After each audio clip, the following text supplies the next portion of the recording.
প্রথম স্ত্রী তার স্বামীকে বলল যে আমি দেখি তোমার সংসার করতেছি, অন্য কোনো মেয়ে হলে তোমার সংসার করতো না। এই জন্য স্বামী রাগ করে তাকে দেখিয়ে দিল দ্বিতীয় বিয়ে করে।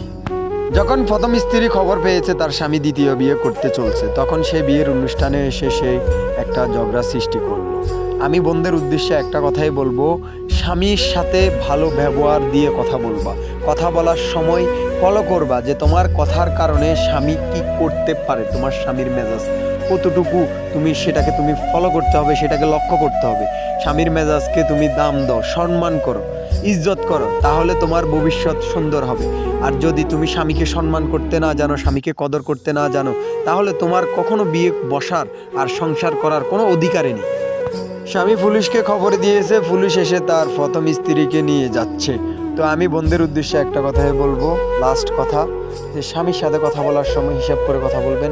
স্বামীর সাথে কথা বলার সময় খুবই সতর্কতার সহিত কথা বলতে হবে, কারণ স্বামী আল্লাহ দেওয়ার সেরা নিয়ামত একটা মেয়ের জন্য।